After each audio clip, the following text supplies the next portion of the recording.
नमस्ते, नमस्कार, जय हिंद, भारत माता की जय। मैं सत्यम ठाकुर स्वागत करता हूं आप लोगों को दरोगा अड्डा पे। और दोस्तों, ज्ञान बिंदु का रोशन सर ने जो निकाले थे डबल स्टार सीरीज, जो दावा किए थे कि हम इस यहाँ से क्वेश्चन लड़ेंगे 70 से 80% सवाल, और सही में 1799 में भी देखा गया है और 1275 में भी देखा गया कि यहाँ से क्वेश्चन बहुत लड़े हैं। और पूरा यूट्यूब पे दोस्तों, जैसे कि ये है ना, एक क्वेश्चन 20 सेट है, लेकिन 100 क्वेश्चन का है। बहुत बड़ा बड़ा डिस्कशन है। मतलब एक सेट आपको पढ़ने में, सिर्फ पढ़ने में आपको कम से कम 5 घंटे लगेंगे। लेकिन हमने छोटा छोटा इसमें 20 क्वेश्चन को शामिल किया है, और प्रत्येक क्वेश्चन को 2 बार 3 बार पढ़ के और ये आपको याद करवाने का काम करेंगे। तो ये देखिए दूसरा सेट है, इसमें 20 क्वेश्चन होगा। तो चलिए शुरू करेंगे। थोड़ा सा इसको बड़ा कर लेते हैं। अगर अच्छा लगे आपको तो इसको अपने दोस्तों के साथ शेयर करें। और एक चीज़ और कि दोस्त, इसमें सवाल नहीं है, लेकिन इसका जो क्वेश्चन है ना, क्वेश्चन से ही आपका सवाल भी पकड़ में आ जाएगा। तो इसको ज़्यादा सोचने की ज़रूरत नहीं है। चलिए शुरू करते हैं। कहता है कि मित्र राष्ट्रों के समूह में सोवियत संघ 1941 में शामिल हुआ। मित्र राष्ट्र के समूह में जो सोवियत संघ था 1941 में शामिल हुआ। द्वितीय विश्व युद्ध के दौरान विभिन्न यूरोपीय देशों ने अपनी आत्मरक्षा के लिए विभिन्न गुटों का निर्माण किया था, जैसे मित्र राष्ट्र, धुरी राष्ट्र।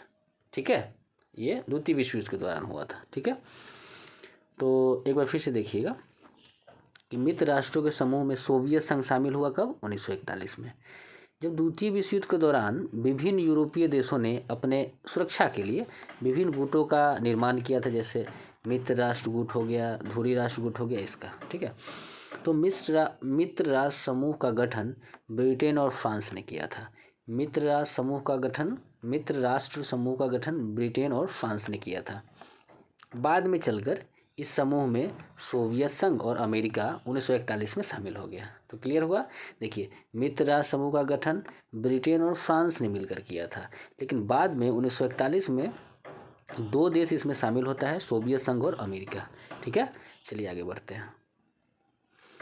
थोड़ा और इसको बड़ा कर लेते हैं। चलिए, अब इसमें क्या हुआ, देखिए, मित्र राष्ट्रों ने 1942 में संयुक्त राष्ट्र घोषणा पत्र पर हस्ताक्षर किए और स्वयं को संयुक्त राष्ट्र कहा।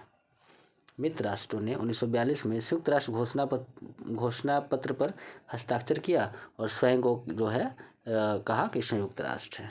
ठीक है, धुरी राष्ट्रों का नेतृत्व मुख्य रूप से जर्मनी, इटली और जापान ने किया था। धुरी राष्ट्र में कौन कौन थे? जर्मनी, इटली और जापान। धुरी राष्ट्र में कौन कौन थे? जर्मनी, इटली और जापान। धुरी राष्ट्रों में कौन कौन थे? जर्मनी, इटली और जापान थे। दोस्तों, इसको याद रखिएगा। इसके अलावा इसमें जो शामिल हो गए, हंगरी, रोमानिया, बुल्गारिया, स्लोवाकिया आदि देश भी शामिल थे।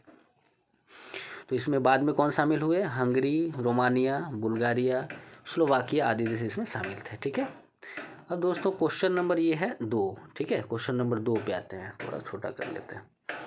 क्वेश्चन नंबर 2 है, हिटलर से संबंधित है, ध्यान से देखिएगा। एडोल्फ हिटलर का जन्म 20 अप्रैल 1889 को हुआ था। हिटलर का जन्म 20 अप्रैल 1889 को हिटलर का जन्म 20 अप्रैल 1889 को हुआ था। एडोल्फ हिटलर का जन्म ऑस्ट्रिया के ब्रोना नामक शहर में हुआ था। हिटलर का जो जन्म हुआ था वो तो 20 अप्रैल 1889 को हुआ, ये तो ठीक है, लेकिन ऑस्ट्रिया के ब्रोना नामक शहर में हुआ था। हिटलर प्रथम विश्व युद्ध में जर्मनी के तरफ से लड़ा था।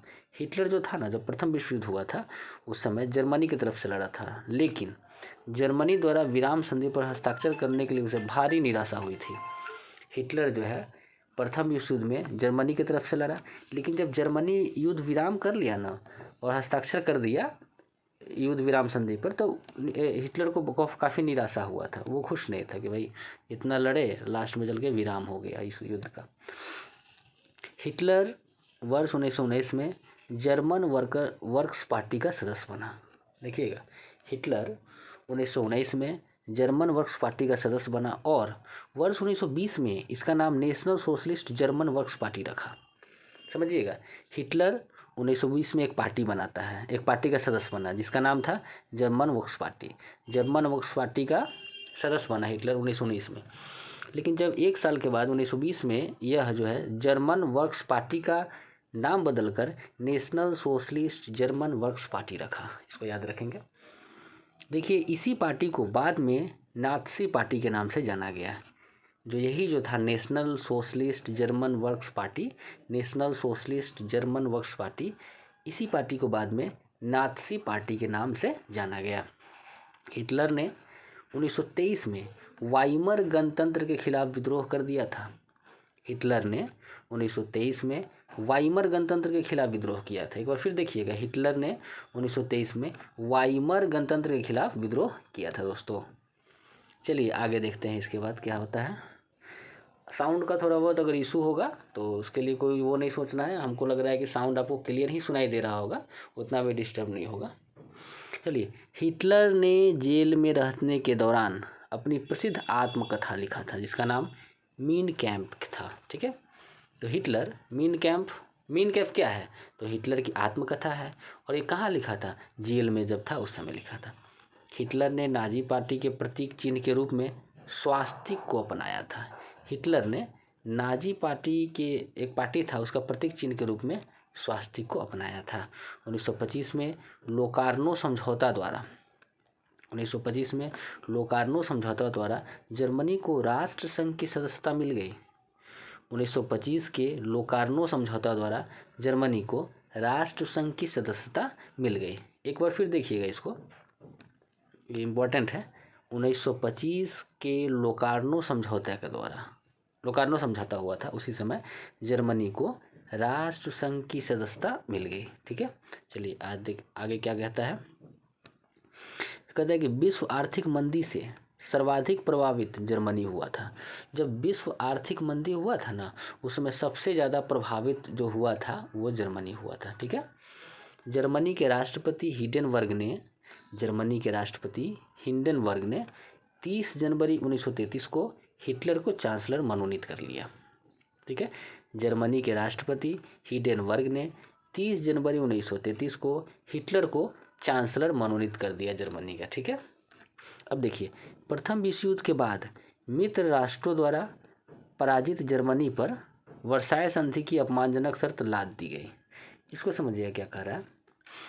प्रथम विश्व युद्ध के बाद मित्र राष्ट्र में कौन कौन शामिल थे आप पहले देखे हैं ना, तो भाई तो प्रथम विश्व युद्ध के बाद मित्र राष्ट्रों द्वारा पराजित जर्मनी जो हारा हुआ जर्मनी था उस पर वर्साय संधि की अपमानजनक शर्त लाद दी गई। वर्साय संधि के द्वारा जर्मन प्रदेश रूर पर फ्रांस का कब्जा हो गया। वर्साय संधि जो हुआ था ना, उसमें क्या हुआ था कि जो जर्मन प्रदेश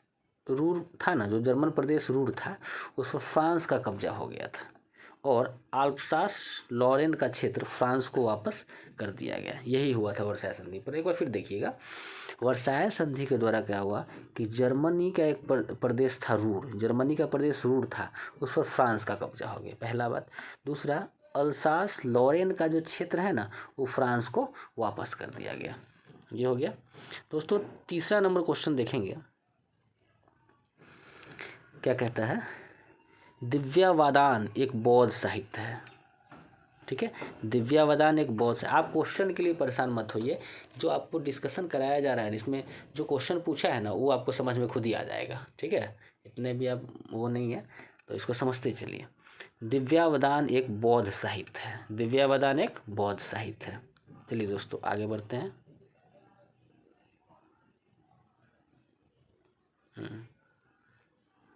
अब चलिए बौद्ध साहित्य में क्या क्या आते हैं सो देखेंगे। देखिए, बौद्ध साहित्य में आएंगे सूत पिटक, विनय पिटक, अभिधम पिटक, मिलिंद पन्हो, बुद्ध चरित्र, दिव्यावदान, अंगुत्तर निकाय, दिघ निकाय, महावंश, दीपवंश। एक बार फिर से, बौद्ध साहित्य कौन कौन है। सूत पिटक बौद्ध साहित्य है, विनय पिटक बौद्ध साहित्य है, अभिधम पिटक बौद्ध साहित्य है, मिलिंद पन्हो ये भी बौद्ध साहित्य है, बुद्ध चरित्र बौद्ध साहित्य है, दिव्यावदान बौद्ध साहित्य है, अंगुत्तर निकाय बौद्ध साहित्य है, दिव्यावदान भी बौद्ध साहित्य, याद रखिए। दिघ निकाय भी बौद्ध साहित्य है, महावंश ये भी बौद्ध साहित्य है और दीपवंश भी बौद्ध साहित्य है। तो महावंश, दीपवंश, दिघ निकाय, अंगुत्तर निकाय, दिव्यावदान, बुद्ध चरित्र, मिलिंद पन्हो, अभिधम पिटक, विनय पिटक और सूत पिटक, ये सारे के सारे बौद्ध साहित्य है दोस्तों। अब जैन साहित्य के बारे में थोड़ा सा देखेंगे। थोड़ा हम बड़ा कर लेते हैं इसको। हाँ, जैन साहित्य। देखिए इसमें है परिशिष्ट पर्वन, भद्रबाहु चरित, भगवती सूत्र, कल्प सूत्र। ये जो चार है ना, ये जैन साहित्य। देखिए विशिष्ट पर्वन, भद्रबाहु चरित्र, भगवती सूत्र और कल्प सूत्र, ये सारे के सारे जैन साहित्य। एक बार फिर देखिए, विशिष्ट पर्वन, भद्रबाहु चरित, भगवती सूत्र और कल्प सूत्र जो है जैन साहित्य है। आगम, आचरांग सूत्र, कलिका पुराण, त्रिषष्टि लक्षण महापुराण आदि जैन साहित्य। फिर से देखिएगा, दे देगा यहाँ से क्वेश्चन। सबसे पहले तो आपका परिशिष्ट पर्वन, भद्रबाहु चरित, भगवती सूत्र, कल्प सूत्र, आगम, अचरांग सूत्र, कालिका पुराण, त्रिषष्टि लक्षण महापुराण, जैन आदि जैन साहित्य है। ठीक है, इसको याद रखिएगा। नोट में देखिए तो क्या है, नोट कहता है कि दीपवंश तथा महावंश दो पाली ग्रंथ से, दीपवंश तथा महावंश नामक दो पाली ग्रंथों से मौर्यकालीन इतिहास के विषय में जानकारी मिलती है। देखिएगा, दीपवंश और महावंश नाम का जो दो है ना पाली ग्रंथ से, ये दो पाली ग्रंथ है, दीपवंश और महावंश पाली ग्रंथ से मौर्यकालीन इतिहास के विषय में जानकारी मिलती है। ठीक है, नेत्तिप्पकरण और अवदान शतक एक बौद्ध ग्रंथ है। फिर से देखिएगा, पूछ देगा, इंपॉर्टेंट है। नेत्तिप्पकरण अवदान शतक क्या है, बौद्ध ग्रंथ है। ठीक है, अच्छा अगला कहता है क्या है, सो देखिएगा, कहता है कि नागसेन द्वारा रचित मिलिंद पंडो, माने मिलिंद पंडो कौन लिखा है, नागसेन लिखा है। तो कहता है कि नागसेन द्वारा रचित मिलिंद पंडो पाली भाषा में रचित महत्वपूर्ण ग्रंथ है। सबसे पहले नागसेन कौन लिखा है, मिलिंद पंथो लिखा है। और जो मिलिंद पंथो जो है ना, वो एक महत्वपूर्ण ग्रंथ है पाली भाषा में। ठीक है, इसमें हिंद यवन शासक मिनांडर के विषय में सूचना मिलती है।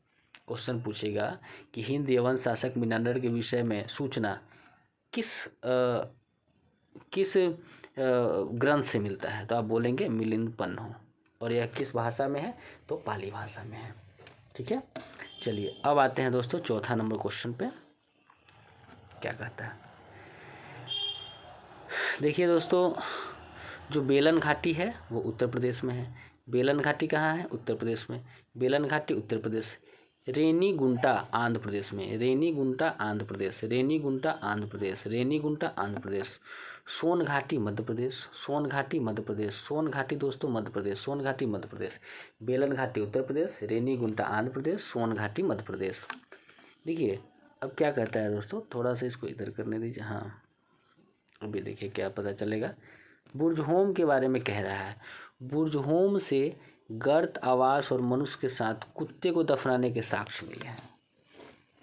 मनुष्य के साथ, देखिए गर्त आवास माने धरती के अंदर आवास वो, और मनुष्य के साथ कुत्ता को दफनाने का साक्ष्य मिला कहाँ से, बुर्जहोम से। चिरांद बिहार में पड़ता है।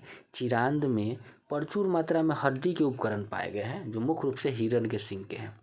चिरांद बिहार में है और वहाँ से प्रचुर मात्रा में हड्डी के उपकरण पाए गए हैं जो मुख्य रूप से हिरण के सींग के हैं।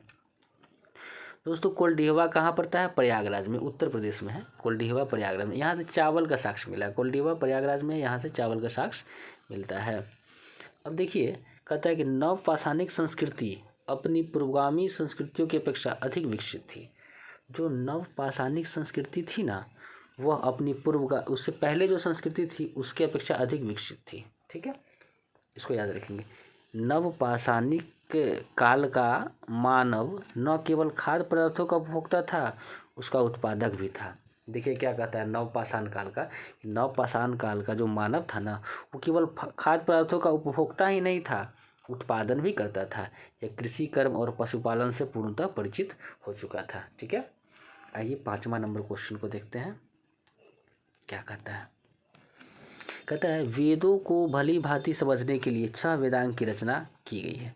दोस्तों इस चीज़ को समझिएगा क्या कह रहा है कि इससे आपको क्वेश्चन पता चल जाए खुद ही। यहाँ पे दे दिया गया है कि कौन किसका है, ठीक है, और मिलान करने वाला है तो वही है।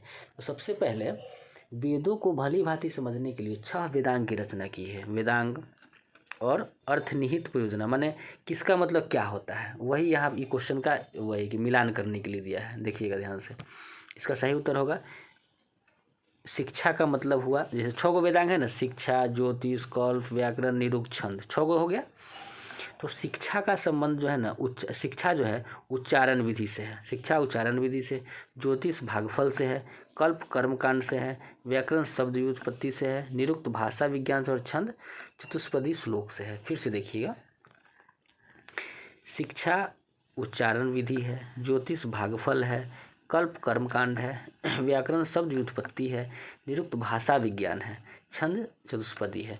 शिक्षा उच्चारण विधि है, ज्योतिष भागफल है, ज्योतिष भागफल है, ज्योतिष भागफल है, कल्प कर्मकांड है, कल्प कर्मकांड है, कल्प कर्मकांड है, व्याकरण शब्द व्युत्पत्ति है, व्याकरण शब्द व्युत्पत्ति है, व्याकरण शब्द व्युत्पत्ति है, निरुक्त भाषा विज्ञान है, निरुक्त भाषा विज्ञान है, छंद चतुष्पदी श्लोक है। ठीक है दोस्तों, चलिए आगे बढ़ते हैं। क्या कहता है सो देखेंगे। कहता है कि वैदिक साहित्य को अक्षुण्ण बनाए रखने के लिए सूत्र साहित्य का प्रणयन किया गया। वैदिक साहित्य को अक्षुण्ण बनाए रखने के लिए सूत्र साहित्य का प्रणयन किया गया। स्रोत सूत्र, गृह सूत्र तथा धर्म सूत्रों के अध्ययन से हम यज्ञ विधि विधान कर्म कांड और राजनीतिक विधि एवं व्यवहार से संबंधित महत्वपूर्ण जानकारी प्राप्त करते हैं। ध्यान दीजिएगा क्या कह रहा है। स्रोत सूत्र, गृहीय सूत्र तथा धर्म सूत्रों के अध्ययन से हम यज्ञ का जो भी विधि विधान है ना, कर्म कांड है, तथा राजनीतिक विधि एवं व्यवहार का संबंधित जो जानकारी उससे हम प्राप्त करते हैं। इसको याद रखिएगा। चलिए अगला क्वेश्चन है दोस्तों 6ठा नंबर। 6ठा नंबर क्वेश्चन क्या है, थोड़ा ध्यान देंगे। 6ठा नंबर क्वेश्चन है दोस्तों कि सिकंदर के साथ आने वाला लेखक था कौन कौन। सिकंदर के साथ जो भारत आने वाला जो लेखक था दोस्तों कौन कौन था। निरियाकस, ओनेसिक्रिस्टस और अरिस्टोबुलस। देखिए सिकंदर के साथ भारत आने वाला लेखक कौन कौन था। निरियाकस, ओनेसिक्रिस्टस, अरिस्टोबुलस। फिर से देखिएगा, सिकंदर के साथ भारत आया निरियाकस, ओनेसिक्रिस्टस और अरिस्टोबुलस। ठीक है। सिकंदर के बाद के लेखकों में 3 राजदूत मेगास्थनीज, डाइमेकस तथा डायनोसियस के नाम उल्लेखनीय हैं। सिकंदर के बाद लेखकों में देखिए, सिकंदर के बाद के लेखकों में 3 गो राजदूत था। फिर से देखिए, सिकंदर के बाद के लेखकों में 3 राजदूत कौन कौन। मेगास्थनीज, डाइमेकस तथा डायनोसियस, ये उल्लेखित है। कौन 3 राजदूत था सिकंदर के बाद। मेगास्थनीज, डाइमेकस और डायनोसियस के नाम उल्लेखित है। अब मेगास्थनीज ने इंडिका की रचना की थी। मेगास्थनीज ने इंडिका पुस्तक की रचना किया जो सेल्यूकस निकेटर का राजदूत था। मेगास्थनीज जो था ना, वो सेल्यूकस निकेटर का राजदूत था और वही जो है इंडिका नामक पुस्तक लिखा है, जिसमें ये क्या बोलते हैं, मेगास्थनीज के द्वारा लिखा गया है और ये सेल्यूकस निकेटर का राजदूत था। चलिए अगला देखिए। मेगास्थनीज ने इंडिका में मौर्य युगीन समाज एवं संस्कृति के बारे में लिखा है। मेगास्थनीज का जो इंडिका है ना, उसमें मौर्य समाज एवं उसकी संस्कृति के बारे में विषय में लिखा गया है। ठीक है। अब डाइमेकस को देखिए, यह सीरियन नरेश अंत्योकस का राजदूत था। डाइमेकस किसका राजदूत था। तो सीरिया का नरेश था अंत्योकस, उसी का राजदूत था। जब बिंदुसार के दरबार में आया था। देखिएगा ध्यान से क्या कहता है। देखिए जो डाइमेकस था वह सीरिया का नरेश अंत्योकस का राजदूत था। यह बिंदुसार के दरबार में आया था। अब देखिए डायोनीसियस क्या है। तो यह मिस्र का नरेश टॉलमी फिलाडेल्फस का राजदूत था।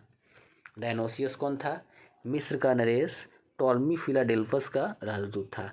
डायोनीसियस कौन था। मिस्र का नरेश टॉलमी फिलाडेल्फस का राजदूत था, जो बिंदुसार के दरबार में आया था। ठीक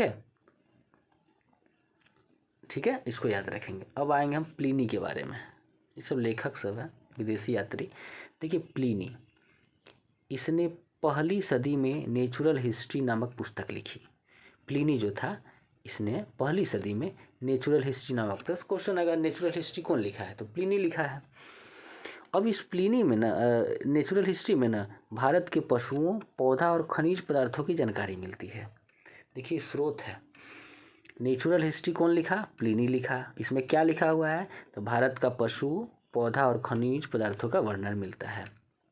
अब देखिए टॉलमी की पुस्तक है ज्योग्राफी, टॉलमी की एक पुस्तक है ज्योग्राफी, ठीक है, टॉलमी की पुस्तक ज्योग्राफी, और किसी अज्ञात लेखक की पुस्तक पेरिपल्स ऑफ द इरिथ्रियन सी, ठीक है, इसको ध्यान रखिएगा। ज्योग्राफी कौन लिखा है, टॉलमी लिखा है। ज्योग्राफी कौन लिखा है, टॉलमी। लेकिन the Periplus of the Erythraean Sea जो है ना, किसी अज्ञात लेखक के द्वारा लिखा गया है। The Periplus of the Erythraean Sea ये अज्ञात कोई लेखक है उसके द्वारा लिखा गया, जो कि महत्वपूर्ण है क्योंकि इसमें भारत की भूगोल तथा वाणिज्यिक वस्तु के बारे में भी जानकारी मिलती है। अच्छा, जो पेरिपल्स ऑफ द इरिथ्रियन सी है ना, इसमें भारत के भूगोल तथा व्यापारिक वस्तुओं के बारे में भी जानकारी मिलती है। दोस्तों उम्मीद है कि आपको बहुत मज़ा आ रहा होगा और याद भी हो रहा होगा। कितना आपको आसान है, आराम से मोबाइल खोलिए, देखते रहिए, एकदम याद हो रहा है। देखिए अब भारत आने वाला जो कुछ चीनी यात्री है ना, उसका क्रम पूछता है कभी कभी। तो देखिए सबसे पहले आया था कौन, इत्सिंग, उसके बाद हेनसांग, उसके बाद संयुगन, तब फाहियान, ठीक है। सबसे पहले कौन आया, इत्सिंग आया। एक सेकेंड, ये जो है ना शायद हमको लग रहा है दोस्तों, देखिए अगर फाहियान 399 414, इसके बाद तो पहले फाहियान ना आएगा, लेकिन हेनसांग से ये क्या दे दिया, हमको लग रहा है गलत दिया है। खैर चलिए इसका हम ईस्वी से पता कर लेते हैं, कोई बात नहीं। चलिए कौन पहले आया वो ईस्वी से पता चलेगा। देखिए फाहियान कब आया, 399 से 414। फाहियान कब आया, 399 से 414 ईस्वी में आया था। यह 5वीं सदी के प्रारंभ में चंद्रगुप्त द्वितीय के शासनकाल में भारत आया था। दोस्तों फाहियान कब आया, 399 से आया, 414 में रहा, ठीक है। और 5वीं सदी के प्रारंभ में चंद्रगुप्त द्वितीय के शासनकाल में भारत आया था, चंद्रगुप्त द्वितीय के शासनकाल में। चीनी यात्री संयुगन ने भारत की यात्रा 515 ईस्वी से 520 ईस्वी के बीच की थी, ठीक है। जो देखिए तो उससे पहले तो फाहियान ना आया होगा। वही कह रहा है कि संयुगन जो है दोस्तों वो भारत की यात्रा 515 से 520 के बीच की थी, ठीक है। तो इस तरह से ही देखा जाए कि सबसे पहले फाहियान आया, एक सेकेंड, सबसे पहले दोस्तों आप देखेंगे फाहियान आया, उसके बाद संयुगन आया, उसके बाद हेनसांग, तब इत्सिंग आया, ई सही होगा, ठीक है। तो चलिए आपको इस संयुगन के बारे में पता चल गया दोस्तों। देखिए चीनी यात्री संयुगन ने भारत की यात्रा 515 से 520 ईसा पूर्व के बीच की थी। अब हेनसांग आता है, हेनसांग 620 से 664, हेनसांग 620 से 664। यह 7वीं सदी में हर्षवर्धन के समय भारत आया था। हेनसांग 602 से 664 ईसा पूर्व, यह 7वीं सदी के में हर्षवर्धन के समय भारत आया था। हेनसांग 602 से लेकर 664 तक रहा है भारत में। यह 7वीं सदी में हर्षवर्धन के शासनकाल में भारत आया हेनसांग। इसकी रचना सीयू की है। सीयू की कौन लिखा है, हेनसांग। सीयू की कौन लिखा है, हेनसांग। दोस्तों इत्सिंग को देखिए 771 से 695, 671 से 695। इत्सिंग है 671 से 695, इत्सिंग है 671 से 695। 7वीं सदी के अंत में भारत आया और इत्सिंग ने अपने विवरण में नालंदा विश्वविद्यालय, विक्रमशिला विश्वविद्यालय तथा अपने समय के भारत वर्णन किया है। इत्सिंग क्या क्या चीज़ का वर्णन किया है, नालंदा विश्वविद्यालय, विक्रमशिला विश्वविद्यालय तथा अपने समय के भारत का वर्णन किया है, कौन, इत्सिंग ने। चलिए दोस्तों 8वां नंबर क्वेश्चन कहता है पुस्तक एक है तहकीक-ए-हिंद के लेखक अलबरूनी है। किताब है तहकीक-ए-हिंद के लेखक अलबरूनी है, आप लोग जानते ही होंगे। अलबरूनी 11वीं सदी में महमूद गजनवी के साथ भारत आया था। दोस्तों जो ये अलबरूनी है ना, वो 11वीं सदी में महमूद गजनवी के साथ भारत आया था, इसको याद रखिएगा। अरबी में लिखी गई उसकी कृति थी, जो अलबरूनी है वो अरबी में वो किताब लिखा था तहकीक-ए-हिंद। कौन भाषा में लिखा, अरबी भाषा में। कौन लिखा, तो आपका अलबरूनी लिखा, ठीक है। इसको आप याद रखिएगा दोस्तों। तो कहता है कि अरबी में कौन किताब लिखा है? तहकीक हिंद। कौन लिखा? अलबरूनी। ठीक है, किताब उल हिंद तो हो गया, तहकीक हिंद और किताब उल हिंद, ये दोनों किताब जो है अरबी भाषा में लिखा है कौन? अलबरूनी। और किताब उल हिंद का मतलब होता है भारत की खोज। आज भी इतिहासकारों के लिए जो है महत्वपूर्ण स्रोत माना जाता है दोस्तों। ठीक है, चलिए अब आगे चलते हैं। सबसे पहले 1888 में एडवर्ड साची ने अरबी भाषा से तहकीक हिंद का अनुवाद अंग्रेजी भाषा में किया था। देखिए, तहकीक हिंद अलबरूनी लिखा ना, तो ये तो अरबी भाषा में लिखा हुआ था, लेकिन इसका अनुवाद अंग्रेजी में करवाया कौन? एडवर्ड साची। एडवर्ड साची जो है तहकीक हिंद को अंग्रेजी में अनुवाद करवाया था। ठीक है, इसको याद रखिएगा। इब्न बतूता, देखिए ये भी यात्री है, इस क्या कहता है? तो इब्न बतूता जो है ना, उसका यात्रा वृत्तांत रेहला किताब है। रेहला कौन लिखा है? Ibn Battuta. रेहला कौन लिखा है? Ibn Battuta. उसमें लिखा हुआ है कि इसका जो यात्रा वृत्तांत है ना, वही लिखा हुआ है। अरबी भाषा में रचित है, यह भी अरबी भाषा में रचित है। कौन? रेहला। सुल्तान मोहम्मद बिन तुगलक ने उसे दिल्ली में काजी के पद पर नियुक्त किया था। किसको? इब्न बतूता को। सुल्तान मोहम्मद बिन तुगलक ने इब्न बतूता को काजी के पद पर नियुक्त किया था। बाद में मोहम्मद बिन तुगलक ने उसे अपना राजदूत बनाकर चीन भेजा। ठीक है, किसको? इब्न बतूता को। चलिए आगे देखिए क्या कहता है। क्वेश्चन नंबर 9 है दोस्तों। कहता है कि दिल्ली सल्तनत का वास्तविक संस्थापक इल्तुतमिश को माना जाता है। दिल्ली सल्तनत का वास्तविक संस्थापक जो है इल्तुतमिश को माना जाता है। और इसका जो काल रहा है दोस्तों 1211 से 1236। ठीक है, इसका काल 1211 से रहा है 1236। दिल्ली सल्तनत के शाही संरचना के प्रमुख अंग जैसे इक्ता प्रणाली, सैन्य व्यवस्था और मुद्रा प्रणाली को सुव्यवस्थित करने का श्रेय इल्तुतमिश को जाता है। देखिए, दिल्ली सल्तनत के शाही संरचना के प्रमुख अंग जैसे इक्ता प्रणाली इल्तुतमिश ने किया था, सैन्य व्यवस्था इल्तुतमिश के द्वारा किया गया था, मुद्रा प्रणाली को सुव्यवस्थित इल्तुतमिश ने किया। ये सब का श्रेय जो है दोस्तों इल्तुतमिश को जाता है। इल्तुतमिश ने ही सबसे पहले लाहौर के स्थान पर दिल्ली को अपनी राजधानी बनाया था। इल्तुतमिश ने ही दोस्तों सबसे पहले लाहौर के स्थान पर दिल्ली को अपनी राजधानी बनाया था। कितना अच्छा बात है। देखिए, इसको फिर से एक बार हम पढ़ेंगे दोस्तों। इल्तुतमिश ने सबसे पहले लाहौर के स्थान पर दिल्ली को अपना राजधानी बनाया था। इसको याद रखेंगे। इसी कारण से डॉक्टर आर.पी. त्रिपाठी ने इल्तुतमिश को दिल्ली सल्तनत का वास्तविक संस्थापक कहा है। इसी कारण एक इतिहासकार है डॉक्टर आर.पी. त्रिपाठी इल्तुतमिश को दिल्ली सल्तनत का वास्तविक संस्थापक कहा है। देखिए, कुतुबुद्दीन ऐबक के बारे में। कुतुबुद्दीन ऐबक यह मोहम्मद गौरी का दास था। कुतुबुद्दीन ऐबक जो है ना, वो मोहम्मद गौरी का गुलाम था।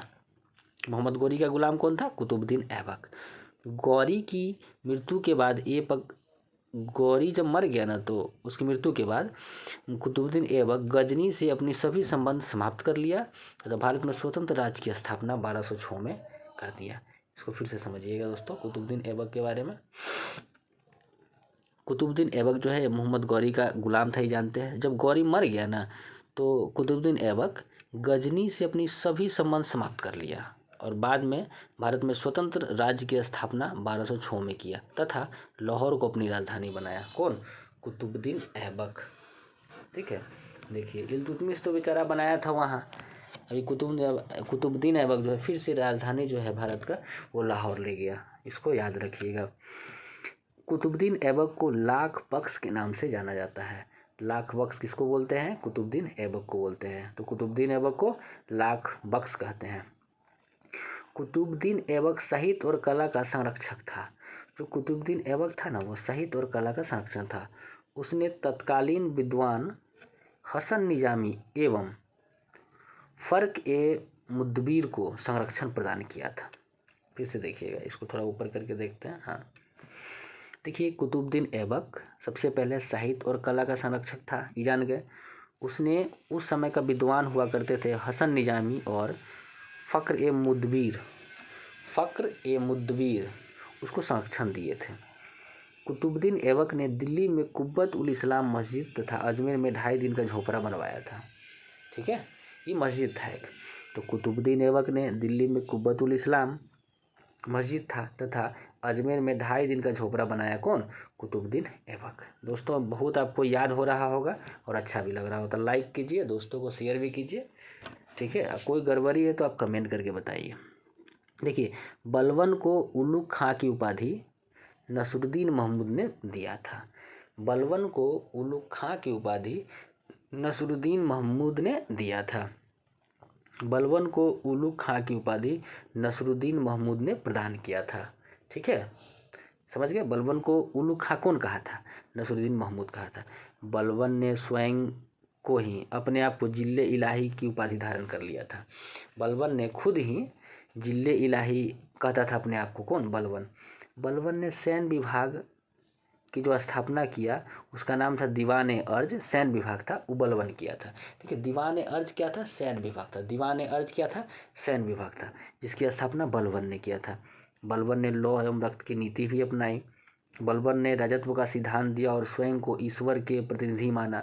बलबन ने राजत्व का सिद्धांत दिया। बलबन ने राजत्व का सिद्धांत दिया और अपने आप को ईश्वर का प्रतिनिधि माना था। इसको याद रखेंगे दोस्तों। कहता है कि बलबन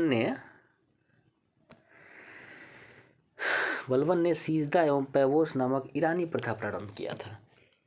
सीजदा एवं पैबोस प्रथा जो है ना दोस्तों, बलबन शुरू किया था। ठीक है, अब 10वां नंबर क्वेश्चन है, देखिएगा। शंकराचार्य के बारे में पूछ रहा है। शंकराचार्य का जो जन्म है दोस्तों 788 ईस्वी में केरल के कलाडी नामक स्थान पर हुआ था।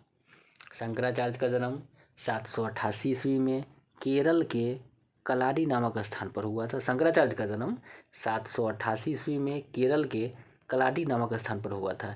ये अद्वैतवाद दर्शन के समर्थक थे। शंकराचार्य जो थे दोस्तों अद्वैतवाद दर्शन के समर्थक थे।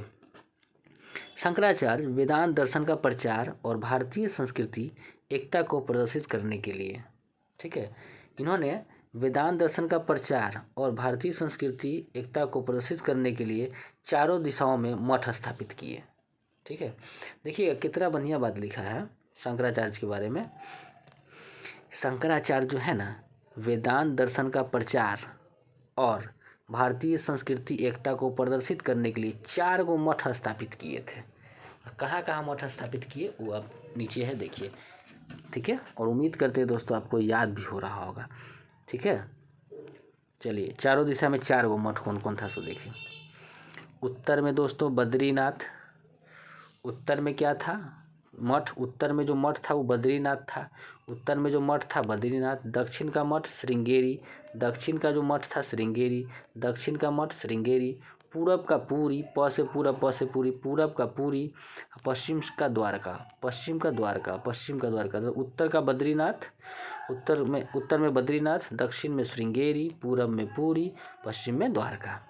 इसको याद रखिएगा। आइए आगे चलते हैं। कहता है कि वर्तमान में बद्रीनाथ को ज्योतिष पीठ, मैंने भी सुनो, वर्तमान में बद्रीनाथ को ज्योतिष पीठ, अच्छा, श्रृंगेरी पीठ शिव के लिए है, अच्छा, द्वारका को शारदा पीठ कृष्ण के लिए, एवं पुरी को गोवर्धन पीठ बलभद्र एवं सुभद्रा के नाम से जाना जाता है। एक बार फिर देखिएगा क्या कहता है। वर्तमान में बद्रीनाथ को ज्योतिष पीठ जो कि विष्णु जी का मंदिर है, बद्रीनाथ को ज्योतिष पीठ जो कि विष्णु जी का मंदिर है, श्रृंगेरी को श्रृंगेरी पीठ शिव का मंदिर है, द्वारका को शारदा पीठ कृष्ण का मंदिर है, एवं पुरी को गोवर्धन पीठ, पुरी को गोवर्धन पीठ बलभद्र एवं सुभद्रा के नाम से जाना जाता है। अब दोस्तों रामानुजाचार्य के बारे में जानेंगे। इनका जन्म 1017 ईस्वी में तिरुपति आंध्र प्रदेश में हुआ था।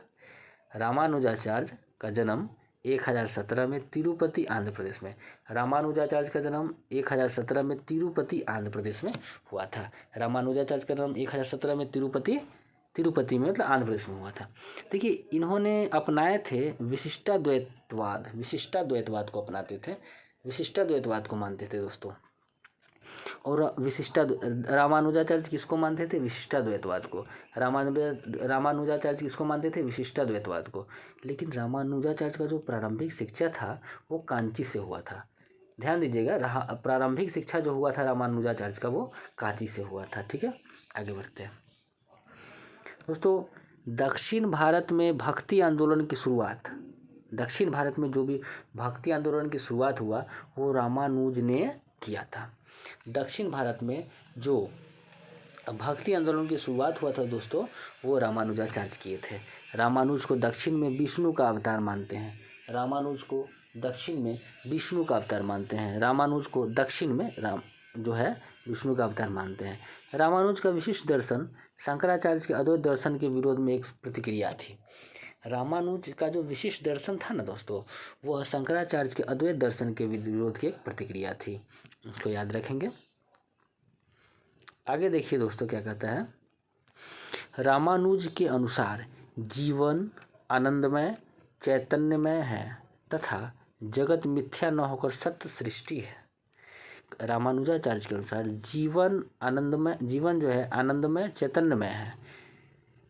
कहता है कि रामानुज के अनुसार जीवन आनंदमय चैतन्यमय है तथा जगत जो है मिथ्या न होकर सत्य सृष्टि है। रामानुज के अनुसार ब्रह्मा जीव तथा जगत तीनों विशिष्ट संबंध है, तीनों सत्य है। देखिए क्या कहता है। रामानुज के अनुसार ब्रह्मा जीव तथा जगत, ये तीनों जो है ना, ब्रह्मा जीव तथा जगत, तीनों में विशिष्ट संबंध है तथा तीनों सत्य है। ठीक है। शंकराचार्य ने ब्रह्मा को सत्य तथा शेष जगत को मिथ्या माना है। शंकराचार्य ने ब्रह्मा को सत्य कहा है तथा शेष जगत को गलत माना है। शंकराचार्य ने ब्रह्मा को खाली सत्य माना है, बाद बाकी सबको गलत मानने का काम किए हैं। देखिए गुरु नानक के बारे में, इनका जन्म 1469 में तलवंडी ननकाना साहिब पाकिस्तान में हुआ है। ठीक है, गुरु नानक का जन्म 1469 में तलवंडी ननकाना साहिब पाकिस्तान में हुआ है। दार्शनिक मत, ये एक ईश्वर में विश्वास करते थे तथा निर्गुण ब्रह्म की उपासना पर बल देते थे। निर्गुण ब्रह्म की उपासना पर बल देते थे कौन? गुरु नानक। निर्गुण ब्रह्म की उपासना पर बल देते थे गुरु नानक। गुरु नानक ने नारी मुक्ति की दिशा में काफ़ी प्रयत्न किए हैं। गुरु नानक ने नारी मुक्ति के लिए खूब काम किए हैं और सती प्रथा का विरोध करने का काम किया है। कौन? गुरु नानक सती प्रथा का विरोध करने का काम किए हैं। ठीक है, चलिए माधवाचार्य के बारे में थोड़ा जानते हैं दोस्तों। माधवाचार्य का जन्म 1199 में उडुपी कर्नाटक में हुआ है। माधवाचार्य का जन्म 1199 में उडुपी कर्नाटक में हुआ है। माधवाचार्य का जन्म दोस्तों 1199 में उडुपी कर्नाटक में हुआ है। मृत्यु 1278 में हुआ है। माधवाचार्य का जन्म 1199 में उडुपी कर्नाटक में हुआ, लेकिन मरे थे 1278 में। और इनका जो दार्शनिक मत था ना माधवाचार्य का, वो द्वैतवाद था। माधवाचार्य का जो दोस्तों दार्शनिक मत था वो द्वैतवाद था और संप्रदाय ब्रह्म संप्रदाय को मानते थे। माधवाचार्य ब्रह्म संप्रदाय को मानते थे। माधवाचार्य ब्रह्म संप्रदाय को मानते थे। और माधवाचार्य को वायु का अवतार भी कहा जाता है। माधवाचार्य को वायु का अवतार कहा जाता है। बहुत इंपॉर्टेंट क्वेश्चन। माधवाचार्य को वायु का अवतार मानते हैं दोस्तों। अभी दोस्तों देखेंगे अगला 11 नंबर क्वेश्चन है दोस्तों, ध्यान देंगे। कहता है कि तत्कालीन महाराष्ट्र में विभिन्न जाति भाषा धर्म के लोग एक साथ निवास करते थे। तत्कालीन महाराष्ट्र में विभिन्न जाति भाषा धर्म के लोग एक साथ निवास करते थे। इसमें उच्च नेतृत्व प्रदान करने की क्षमता थी। इसमें निवास स्थान की एकता के आधार पर राष्ट्रीय भावना का जन्म हुआ था। ठीक है, तत्कालीन महाराष्ट्र में विभिन्न जाति भाषा धर्म के लोग एक साथ निवास करते थे। उसमें उच्च नेतृत्व प्रदान की क्षमता थी। इसमें निवास स्थान की एकता के आधार पर राष्ट्रीय भावना जन्म हुआ। महाराष्ट्र की भौगोलिक स्थिति भी मराठा शक्ति के उत्कर्ष में सहायक थी। चलिए 12 नंबर क्वेश्चन है दोस्तों। 12 नंबर क्वेश्चन है, ध्यान देंगे। थोड़ा सा इसको बड़ा कर लेते हैं। हाँ, थोड़ा और छोटा। चलिए 12 नंबर क्वेश्चन है, इसको थोड़ा देखेंगे दोस्तों। कहता है कि जो परगना था ना, देखिए क्वेश्चन नहीं है, सिर्फ इसको समझिएगा। जो परगना था ना, परगना के प्रमुख अधिकारियों को आमिल कहा जाता था, ये आप याद रखिए। जो परगना था उसके प्रमुख अधिकारियों को आमिल कहा जाता था। जो परगना था ना, उसके प्रमुख अधिकारियों को आमिल कहा जाता था। दिल्ली सल्तनत में प्रशासनिक व्यवस्था केंद्रीकृत थी। दिल्ली सल्तनत में प्रशासनिक व्यवस्था केंद्रीकृत थी, जिसमें सुल्तान सर्वोच्च होता था और प्रशासनिक सुविधा के अनुसार साम्राज्य विभिन्न स्तरों में विभाजित था। ठीक है, ये तो समझ गए। आगे देखिए इसमें क्या कहता है। साम्राज्य होता था, उसके बाद प्रांत या एकता होता था, उसका सिख होता था, फिर परगना होता था, फिर गांव होता था। सबसे बड़ा साम्राज्य होता था, उसके बाद प्रांत या एकता होता था, फिर सिख होता था, फिर परगना होता था, फिर गांव होता था। प्रांत एकता के प्रमुख को इक्तादार या मुक्ति कहा जाता था। प्रांत एकता के जो प्रमुख थे ना दोस्तों, उसको इक्तादार या मुक्ति कहा जाता था। इसको ध्यान दीजिएगा।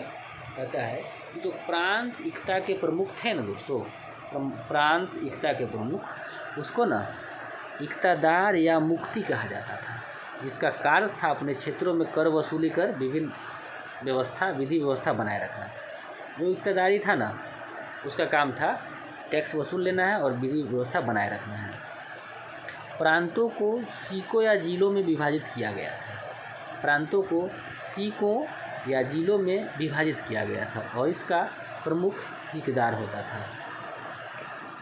प्रांत को सीकों या जिला में विभाजित किया जाता था, इसका प्रमुख सीकदार हुआ करता था। आगे देखिए दोस्तों क्या कहता है। सीख को परगना में विभाजित किया जाता था।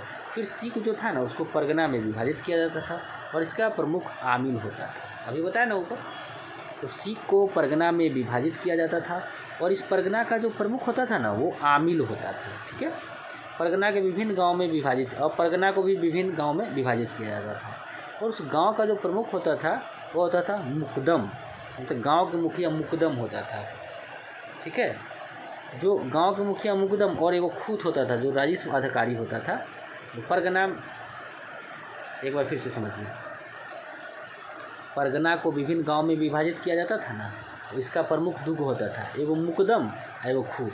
जो गांव का मुखिया होता था वो मुकदम होता था और जो राजस्व अधिकारी वो खूत हुआ करता था। ठीक है, गांव प्रशासन की सबसे छोटी इकाई थी। गांव जो था प्रशासन की सबसे छोटी इकाई। आज भी सबसे छोटी इकाई क्या होता है? वार्ड है, हम लोग कह सकते हैं, है ना। चलिए दोस्तों, अगला हमको लग रहा है 13 नंबर क्वेश्चन है, इसको समझिएगा थोड़ा और छोटा कर देते हैं। हाँ चलिए, 13 नंबर क्वेश्चन है दोस्तों, समझिएगा। साउंड का थोड़ा सा इशू होगा दोस्तों, माफ़ी चाहते हैं, माइक बहुत जल्द आने वाला है, ठीक हो जाएगा। चलिए, कहता है 18वीं सदी में मुग़ल साम्राज्य के पतन के साथ अनेक क्षेत्रीय राजनीतिक शक्तियाँ प्रादुर्भाव हुआ। कहता है कि 18वीं सदी में जब मुग़ल साम्राज्य का पतन होने लगा ना, उसके साथ साथ जब पतन होने लगा उसके साथ साथ बहुत सारे क्षेत्रीय राजनीतिक शक्ति उभर के आता है। वही बात कह रहा है। हैदराबाद स्वतंत्र राज्य था और संस्थापक, तो हैदराबाद का स्थापना कौन किया था? निज़ाम उल मुल्क या चिलखिलीज खां, इसी का नाम था, निज़ाम उल मुल्क चिलखिलीज खां। अवध का स्थापना सआदत खां, जिसको बुरहानुल मुल्क कहते हैं। अवध का संस्थापक कौन था? सआदत खां, जिसको बुरहानुल मुल्क कहते थे। मैसूर का संस्थापक था हैदर अली, मैसूर का संस्थापक हैदर अली, और बंगाल का संस्थापक मुर्शिद कुली खां था। बंगाल का संस्थापक मुर्शिद कुली खां था, इसको याद रखिए। आगे देखिए, केरल, केरल का संस्थापक मार्तंड वर्मा, केरल का संस्थापक मार्तंड वर्मा था दोस्तों, ये आप समझ गए। अब देखिए आगे क्या कहता है। कहता है दोस्तों कि भरतपुर के जाट राज्य की स्थापना, भरतपुर के जाट राज्य की स्थापना चूड़ामन एवं बदन सिंह ने किया था। बहुत इंपॉर्टेंट है, भरतपुर के जाट राज्य की स्थापना चूड़ामन एवं बदन सिंह, भरतपुर के जाट राज्य की स्थापना चूड़ामन एवं बदन सिंह ने किया था। सूरजमल जाटों का नेता था। सूरजमल कौन था? जाटों का नेता, जाटों का अफलातून कहते थे। सूरजमल को जो है दोस्तों, सूरजमल को तो जाटों का नेता था, तो सूरजमल को ना जाटों का अफलातून कहा जाता था। किसको? जाटों का अफलातून किसको बोलते थे? सूरजमल को। आगे देखिए, भरतपुर में लोहागढ़ का किला सूरजमल ने बनवाया था। भरतपुर में एगो लोहागढ़ है, उसका किला सूरजमल ने बनवाया था। भरतपुर में लोहागढ़ है, उसका किला सूरजमल ने बनवाया था। भरतपुर में लोहागढ़ का किला सूरजमल ने बनवाया था। दोस्तों आगे देखिए, आपको लोगों को मज़ा आ रहा होगा, हम उम्मीद करते हैं। यही हम चाहते हैं दोस्तों, लाइक कमेंट शेयर कीजिए धंधना के, ताकि और भी लोग जुड़े और भी हम किताब को हम गर्दा। इसके बाद हम शुरू करेंगे दोस्तों ज्ञान बिंदु का जो है ना, जो क्वेश्चन बैंक है ना, पूरा डिटेल्स ऐसे ही पढ़ाएंगे सेम। देखिए कहता है दोस्तों, रुहेलखंड की स्थापना अली मोहम्मद खान ने किया था। रुहेलखंड की स्थापना अली मोहम्मद खान ने किया था। रुहेलखंड की स्थापना अली मोहम्मद खान ने किया था। निजाम उल मुल्क ने हिंदुओं के प्रति उदार नीति अपनाई तथा दक्कन में जागीरदारी प्रथा को समाप्त कर दिया। देखिए निजाम उल मुल्क है ना, वो हिंदू के लिए उदार नीति अपनाया था तथा दक्कन में जागीरदारी प्रथा को समाप्त कर दिया था। स्वतंत्र बंगाल की नींव रखने वाला मुर्शिद कुली खान ने, स्वतंत्र बंगाल की नींव रखा था मुर्शिद कुली खान ने। इसने बंगाल की राजधानी ढाका से मुर्शिदाबाद कर दिया था। समझिएगा क्वेश्चन को फिर से। देखिए स्वतंत्र बंगाल की नींव रखने वाला मुर्शिद कुली खान था। यह जो है ना, पहले बंगाल की राजधानी थी ढाका, तो यह जो है ना मुर्शिद कुली खान ढाका से मुर्शिदाबाद ले गया राजधानी, यही बात कह रहा है। देखिए आगे, मुर्शिद कुली खान जागीर भूमि के एक बड़े हिस्से को खालसा भूमि में परिवर्तित कर दिया। मुर्शिद कुली खान जागीर भूमि के एक बड़े हिस्से को खालसा भूमि में परिवर्तित कर दिया तथा भू राजस्व की नई प्रणाली इजारेदारी प्रथा शुरुआत किया। तो कहेगा क्वेश्चन, इजारेदारी प्रथा कौन शुरू किया? मुर्शिद कुली खान। इजारेदारी व्यवस्था कौन शुरू किया?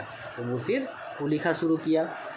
साथ ही साथ खालसा भूमि में परिवर्तित कौन किया? जागीर भूमि को खालसा भूमि में, कर रहा है, जागीर भूमि को खालसा भूमि में परिवर्तित कौन किया? मुर्शिद कुली खान किया। इसको याद रखेंगे। और इजारेदारी प्रथा जो है मुर्शिद कुली खान ने किया था। मुर्शिद कुली खान गरीबों का तकावी ऋण बांटा। मुर्शिद कुली खान गरीबों को तकावी ऋण दिया। मुर्शिद कुली खान गरीबों को तकावी ऋण दिया। इसको याद रखेंगे दोस्तों। अगला है दोस्तों,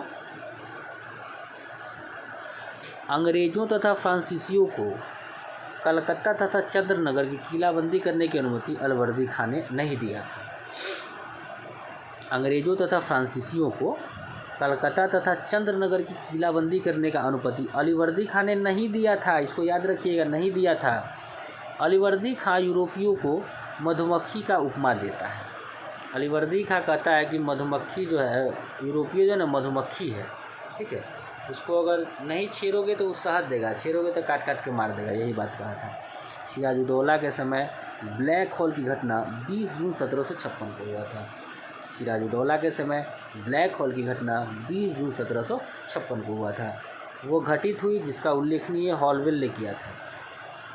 देखिए सिराजुद्दौला ब्लैक होल की घटना, डेट याद रखिए 20 जून 1756 को, लेकिन इसका उल्लेख हॉलवेल ने किया है, इसको याद रखिएगा। मीर जाफ़र को इतिहासकारों ने क्लाइव का गीदड़ कहा है। मीर जाफ़र को इतिहासकारों ने क्लाइव का गीदड़ कहा है। मीर जाफ़र को इतिहासकारों ने क्लाइव का गीदड़ कहा है। मीर जाफ़र को गीदड़ कहा है। देखिए 14 नंबर क्वेश्चन दोस्तों, इसमें था कि बाल गंगाधर तिलक का कुछ स्टेटमेंट था, वही कह रहा है। देखिए भारत में पहली रेलवे लाइन 1849 को कलकत्ता से रानीगंज तक बिछाई गई थी। ट्रेन चलने की बात नहीं कर रहा है, कह रहा है कि रेलवे लाइन बिछाई गई थी। तो पहली रेलवे लाइन 1849 को कलकत्ता से रानीगंज जो है रेलवे तक बिछाई गई थी। 1853 में पहली बार रेल बम्बई से थाने के बीच चलाई गई थी, यही बात हम आपको कह रहे थे। देखिए ये तो सब जानता है, 1853 में पहली बार बम्बई से थाने के बीच चलाई गई थी, लेकिन पहले रेलवे लाइन जो बिछाई गई ना दोस्तों 1849 को कलकत्ता से रानीगंज तक बिछाया गया था। अभी देखिए 1903 में कर्जन ने रॉबर्टसन के नेतृत्व में एक रेलवे बोर्ड की स्थापना किया था। 1903 में कर्जन ने रॉबर्टसन के नेतृत्व में एक रेलवे बोर्ड की स्थापना किया था। 1903 में कर्जन ने रॉबर्टसन के नेतृत्व में एक रेलवे बोर्ड की स्थापना किया था। ठीक है, आगे देखिए क्या कहता है। आगे दोस्तों, भारतीय रेलवे का तीव्र विकास कर्जन के कार्यकाल में ही हुआ था। भारतीय रेलवे का तीव्र विकास कर्जन के समय, भारतीय रेलवे का तीव्र विकास कर्जन के समय, भारतीय रेलवे का तीव्र विकास कर्जन के समय। अच्छा, कार्ल मार्क्स ने भारतीय रेलवे के बारे में कहा था, जिस देश में लोहा एवं कोयला मौजूद हो वहाँ अगर तकनीक पहुँचा दी जाए तो उस देश को आधुनिकीकरण से कोई नहीं रोक सकता है। क्या अच्छा लाइन कहा है कार्ल मार्क्स। देखिए क्या कहता है कार्ल मार्क्स कहे, भारतीय रेलवे के बारे में कहा कि जिस देश में लोहा एवं कोयला मौजूद है वहाँ अगर तकनीक पहुँचा दी जाए ना उस देश को आधुनिकीकरण से कोई नहीं रोक सकता। चलिए अब आते हैं एक वर्ष समिति पर। समझिए क्या है एक वर्ष कमेटी। 1921-22 में आया था। एक वर्ष कमेटी कब आया? 1921-22 में।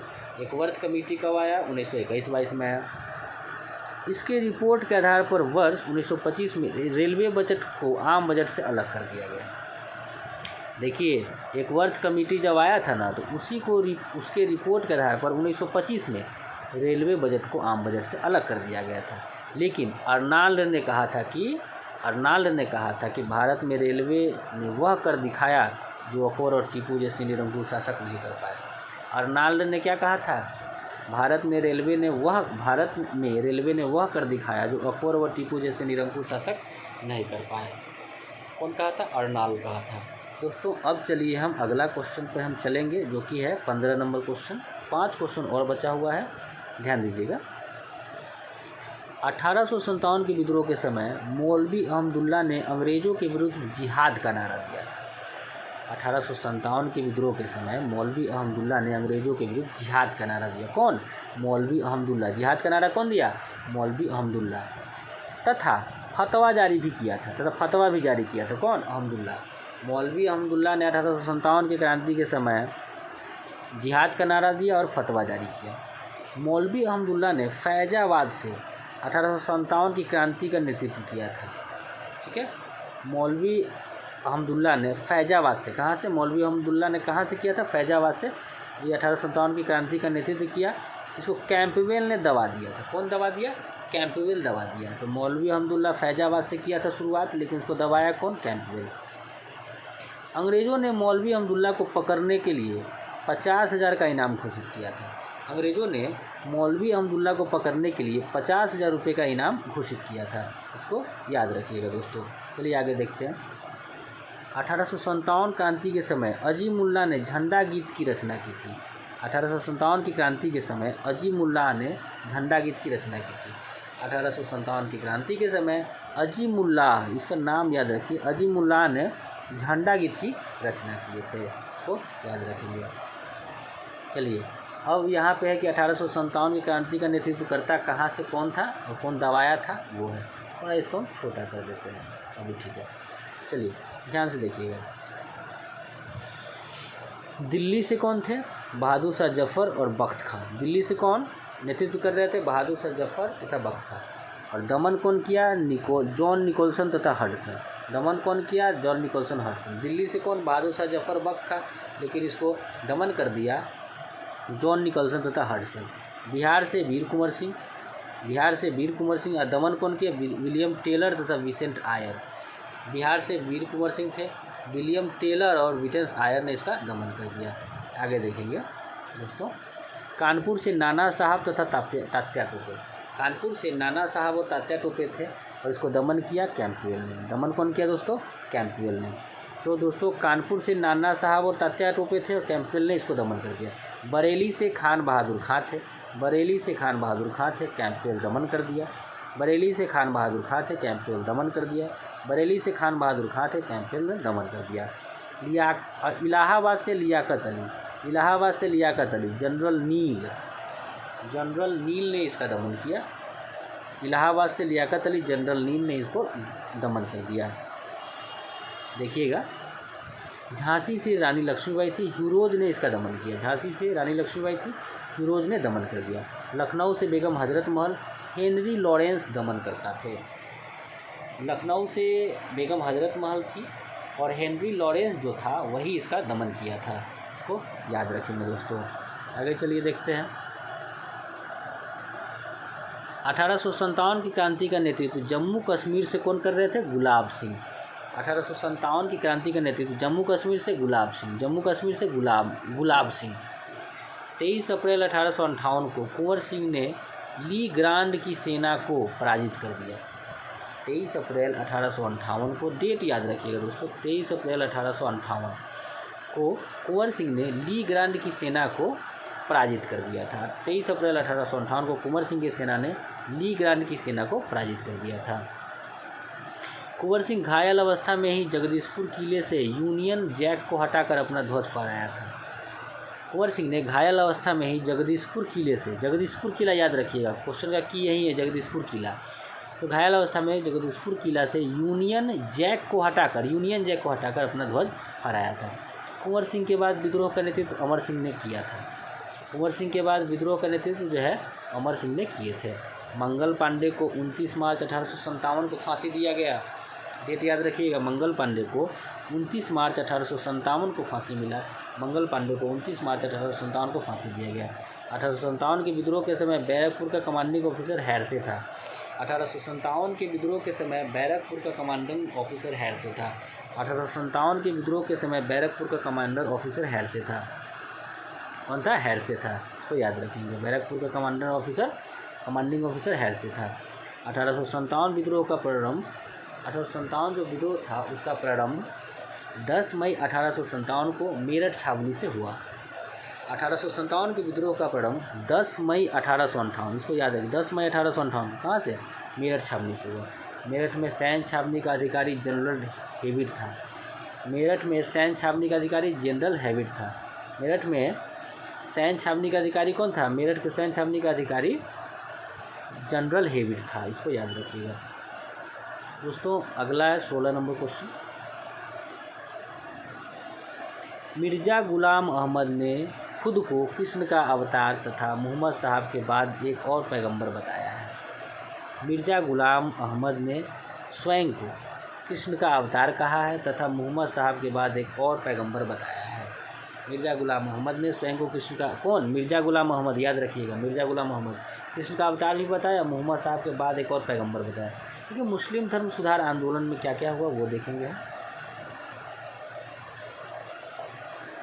सबसे पहले है अलीगढ़ आंदोलन। इस आंदोलन का नेतृत्व सैयद अहमद खान ने किया था। ठीक है, इस आंदोलन का नेतृत्व सैयद अहमद, अलीगढ़ आंदोलन का नेतृत्व कौन था? सैयद अहमद खान ने किया था। 1864 में सैयद अहमद खान ने साइंटिफिक सोसाइटी की स्थापना करते हैं। 1864 में सैयद अहमद खान ने साइंटिफिक सोसाइटी की स्थापना किया। 1864 में सैयद अहमद खान ने साइंटिफिक सोसाइटी की स्थापना किया। 1875 में मोहम्मदन एंग्लो ओरिएंटल स्कूल की स्थापना सैयद अहमद खान ने किया।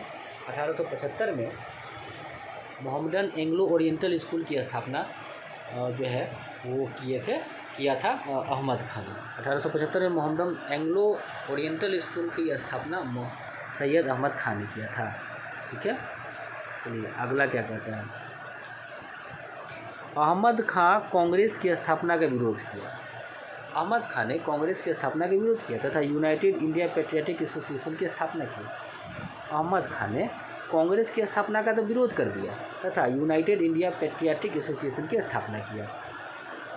ठीक है, उसके बाद आता है अहमदिया आंदोलन का नेतृत्व गुलाम अहमद ने किया था। अहमदिया आंदोलन का नेतृत्व गुलाम अहमद ने किया। अहमदिया आंदोलन का नेतृत्व गुलाम अहमद ने किया। इसका शुरुआत पंजाब के गुरुदासपुर से हुआ। इसका शुरुआत माने अहमदिया आंदोलन की शुरुआत पंजाब के गुरुदासपुर से हुआ था। गुलाम अहमद की पुस्तक का नाम है बहरीन अहमदिया। गुलाम अहमद का किताब है बहरीन अहमदिया। कौन लिखा है? गुलाम अहमद। बहरीन अहमदिया कौन लिखा है? गुलाम अहमद। बहरीन अहमदिया कौन लिखा है? गुलाम अहमद। चलिए दोस्तों, अब कहता है कि अहमदिया आंदोलन पश्चिमी शिक्षा से प्रभावित था। जो अहमदिया आंदोलन है ना वो पश्चिमी शिक्षा से प्रभावित है दोस्तों। ठीक है, तथा इस आंदोलन में जिहाद का विरोध किया गया। अहमदिया आंदोलन है पश्चिमी शिक्षा से प्रभावित था और इस आंदोलन में जिहाद का विरोध किया गया था। क्योंकि बहावी आंदोलन का उद्देश्य देश को दार उल हर्ब से दार उल इस्लाम में परिवर्तित करना था।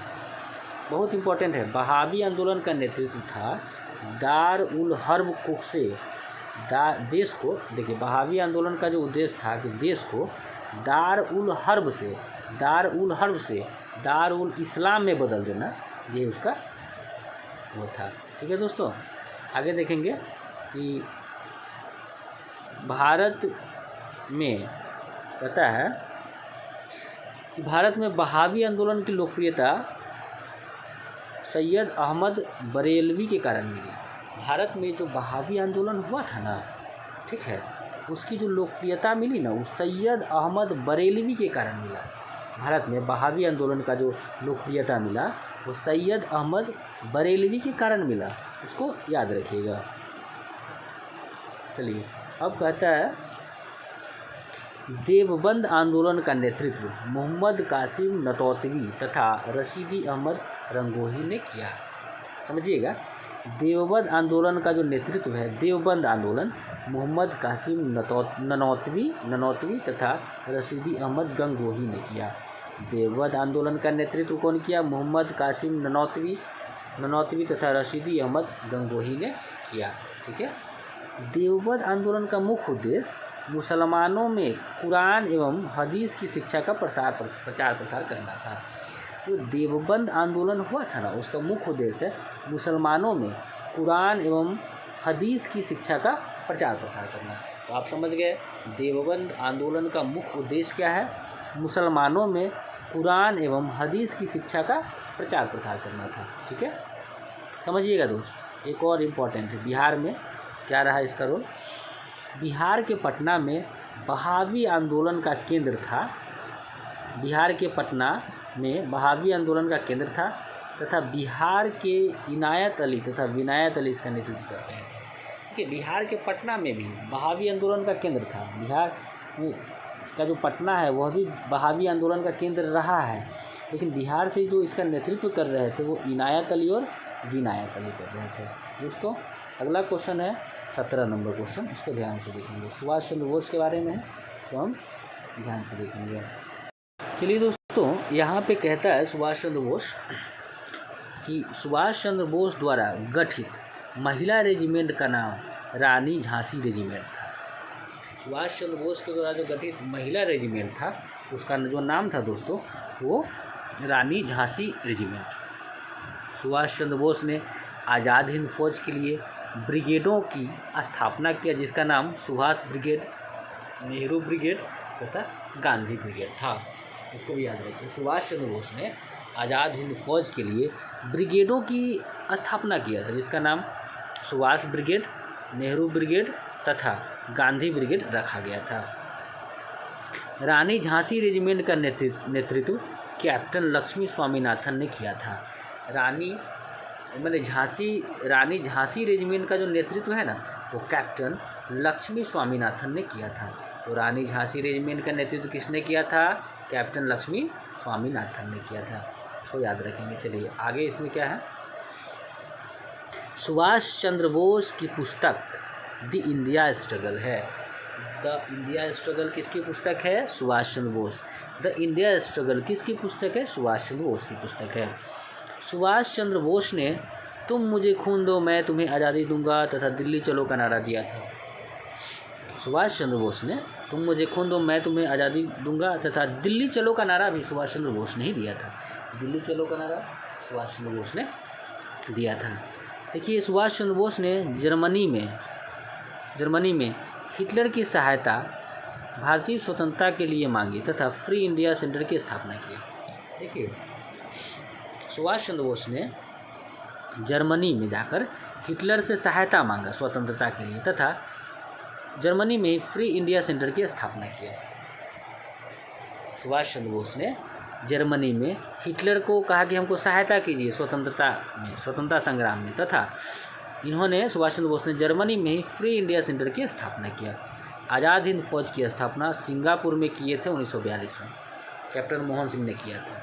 ठीक है, आज़ाद हिंद फौज की स्थापना सिंगापुर में 1942 में कैप्टन मोहन सिंह ने किया था। आज़ाद हिंद फौज की स्थापना सिंगापुर में कौन किया था?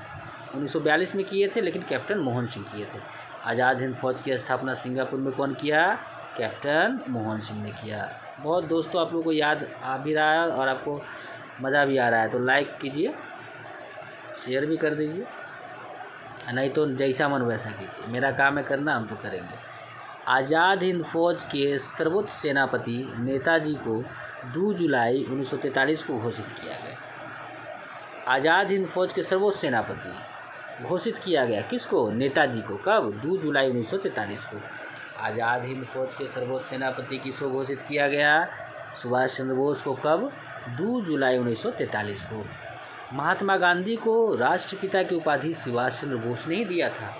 महात्मा गांधी को राष्ट्रपिता की उपाधि सुभाष चंद्र बोस ने ही दिया था। सुभाष चंद्र बोस को देशभक्तों का देशभक्त महात्मा गांधी ने ही कहा था। सुभाष चंद्र बोस को देशभक्तों का देशभक्त महात्मा गांधी ने कहा तथा सुभाष चंद्र बोस ने देश नायक की उपाधि रविन्द्रनाथ टैगोर ने दिया। देखिए समझिएगा, यहाँ देखिए क्या, महात्मा गांधी को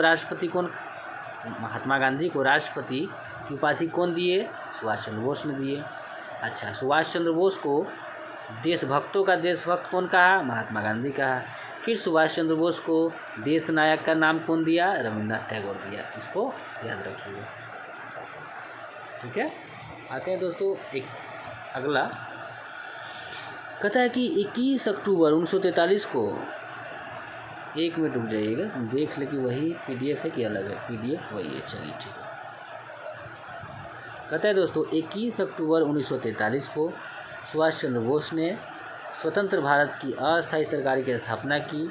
इसको जर्मनी, जापान जैसे 9 देशों ने मान्यता प्रदान किया। 21 अक्टूबर 1943 का दिन था। 21 अक्टूबर 1943 को सुभाष चंद्र बोस ने स्वतंत्र भारत की अस्थायी सरकार की स्थापना किया, जिसको जर्मनी, जापान जैसे 9 देशों ने मान्यता प्रदान किया था। फॉरवर्ड ब्लॉक की स्थापना सुभाष चंद्र बोस 1939 में पश्चिम बंगाल में की थी। फॉरवर्ड ब्लॉक की स्थापना सुभाष चंद्र बोस ने 1939 में पश्चिम बंगाल में किया था। फॉरवर्ड ब्लॉक की स्थापना सुभाष चंद्र बोस ने 1939 में पश्चिम बंगाल में किया था। देखिए, द्वितीय विश्व युद्ध में जापान की हार के साथ ही, जापान सैनिकों के साथ, इसको थोड़ा ऊपर कर देता है। देखिए, कहता है कि द्वितीय विश्व युद्ध में जापान की हार के साथ ही जापान सैनिकों के साथ आज़ाद हिंद फौज के सिपाहियों को भी अंग्रेज़ों के सामने आत्मसमर्पण करना पड़ा। कहता है कि द्वितीय विश्व युद्ध में जापान जब हार गया ना, तो उस जापान का सेना सब तो आत्मसमर्पण किया, लेकिन आज़ाद हिंद फौज के सिपाही ने भी उसमें आत्मसमर्पण किया है। सुभाष चंद्र बोस को ताइपेई हवाई अड्डे पर विमान दुर्घटना के कारण 18 अगस्त 1945 को मृत्यु हो गया। समझिएगा, सुभाष चंद्र बोस को ताइपेई हवाई अड्डा, इसको नाम रखिए, ताइपेई हवाई अड्डा, ठीक है। ताइपेई हवाई अड्डा पर विमान दुर्घटना हुआ, वहीं पे वो दिन था 18 अगस्त 1945 को। 18 अगस्त 1945 को उनकी मृत्यु हो जाती है। दोस्तों अगला क्वेश्चन है शायद 18 नंबर, 2 क्वेश्चन और बाकी है, देखते रहिए। देखिए, क्रिप्स मिशन के साथ कांग्रेस का आधिकारिक वार्ताकार जवाहरलाल नेहरू तथा मौलाना आज़ाद थे। क्रिप्स मिशन के साथ कांग्रेस का आधिकारिक वार्ताकार जवाहरलाल नेहरू और मौलाना आज़ाद था। क्रिप्स मिशन के साथ कांग्रेस का आधिकारिक वार्ताकार जवाहरलाल नेहरू तथा मौलाना आज़ाद थे। क्रिप्स मिशन के साथ कांग्रेस का आधिकारिक वार्ताकार जवाहरलाल नेहरू तथा मौलाना आज़ाद थे। चर्चिल ने 11 मार्च 1942 को क्रिप्स मिशन की घोषणा की।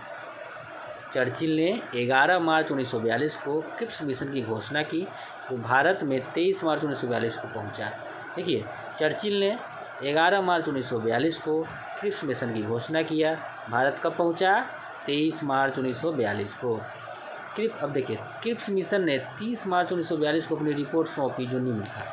क्रिप्स मिशन ने 30 मार्च 1942 को अपनी रिपोर्ट सौंपी, जो कि निम्न था। क्या क्या था सो देखिए। था, भारतीयों को डोमिनियन स्टेट्स का दर्जा द्वितीय विश्व युद्ध के बाद दिया जाएगा। अच्छा, भारतीयों को डोमिनियन स्टेट का दर्जा द्वितीय विश्व युद्ध के बाद दिया जाएगा। युद्ध के बाद संविधान निर्माती संस्था का निर्माण किया जाएगा, जिसमें ब्रिटिश फ्रांस से चुने गए प्रतिनिधि तथा देशी रियासत के प्रतिनिधि शामिल होंगे। कहता है कि युद्ध के बाद, द्वितीय विश्व युद्ध के बाद संविधान निर्माती संस्था का निर्माण किया जाएगा। ये सब लिखा हुआ था किसमें? क्रिप्स मिशन में। युद्ध के बाद संविधान निर्माती संस्था का निर्माण किया जाएगा, जिसमें ब्रिटिश फ्रांस से चुने गए प्रतिनिधि तथा देशी रियासत का प्रतिनिधि शामिल होंगे। दोस्तों, ये चीज़ इसमें कहा गया था। चलिए, और क्या कहा गया सो देखिए। भारत को राष्ट्रमंडल से अलग होने का अधिकार दिया गया। भारत को राष्ट्रमंडल से अलग होने का अधिकार दिया गया। महात्मा गांधी ने किस प्रस्ताव को उत्तर दिनांकित चेक कहा तथा ऐसा बैंक जो टूट रहा हो ऐसा कहा? महात्मा गांधी ने किस प्रस्ताव को उत्तर दिनांकित चेक कहा तथा ऐसा बैंक जो टूट रहा हो ऐसा कहा? क्रिप्स प्रस्ताव में पाकिस्तान की मांग अथवा भारत के विभाजन को स्वीकार नहीं किया गया था। क्रिप्स प्रस्तावना में पाकिस्तान की मांग को और भारत के विभाजन को स्वीकार नहीं किया गया था। ठीक है, इसलिए जिन्ना भी नहीं माना क्योंकि उसने उसको अपनाया ही नहीं किया तो क्या ही किया जाए। चलिए 19 नंबर क्वेश्चन को देखिए। 19 नंबर क्वेश्चन है दोस्तों, देख लेते हैं इसका PDF कितना बार। ठीक है, 19 नंबर क्वेश्चन है, लॉर्ड डफरिन ने कांग्रेस को राजद्रोहियों की संस्था कहा। लॉर्ड डफरिन ने कांग्रेस को क्या कहा है? राजद्रोहियों की संस्था। किसने कहा? लॉर्ड डफरिन ने। ठीक है, अच्छा। कांग्रेस की स्थापना ए.ओ. ह्यूम द्वारा 28 दिसंबर 1885 को की गई थी। कांग्रेस की स्थापना ए.ओ. ह्यूम द्वारा 28 दिसंबर 1885 को हुई थी। कांग्रेस का पहला अधिवेशन 28 दिसंबर 1885 को बंबई के ग्वालियर टैंक में स्थित गोकुलदास तेजपाल संस्कृत कॉलेज में हुआ था। ठीक है, ग्वालियर टैंक में हुआ था, ग्वालियर टैंक, इसको याद रखेंगे। तो कांग्रेस का पहला अधिवेशन 28 दिसंबर 1885 को बंबई के ग्वालियर टैंक में स्थित गोकुलदास तेजपाल संस्कृत कॉलेज में हुआ था दोस्तों, इसको याद रखेंगे। देखिए क्या कहता है, प्रारंभ में कांग्रेस का नाम भारतीय राष्ट्रीय संघ था। दादा भाई नौरोजी के सुझाव पर कांग्रेस का नाम बदलकर भारतीय राष्ट्रीय कांग्रेस किया गया। आप जानते हैं प्रारंभ में कांग्रेस का नाम क्या था? भारतीय राष्ट्रीय संघ। क्या था? भारतीय राष्ट्रीय संघ। दादा भाई नौरोजी जब सजेशन दिए तो उसका नाम भारतीय राष्ट्रीय कांग्रेस रखा गया। कांग्रेस के प्रथम सम्मेलन में सबसे अधिक बम्बई प्रांत के सदस्य थे। तो कांग्रेस का पहला सम्मेलन हुआ ना, तो सबसे अधिक बम्बई का प्रांत के लोग उसमें सदस्य उसमें शामिल हुए थे, 38 सदस्य। ठीक है दोस्तों, आगे देखिए। कांग्रेस के संस्थापक अधिवेशन में सुरेंद्र नाथ बनर्जी शामिल नहीं हुए थे। देखिए बहुत इम्पोर्टेंट है। कांग्रेस के संस्थापक अधिवेशन में सुरेंद्र नाथ बनर्जी शामिल नहीं हुए थे। 1886 में इंडियन एसोसिएशन कॉन्फ्रेंस का विलय भारतीय राष्ट्रीय कांग्रेस में किया गया। 1886 में इंडियन एसोसिएशन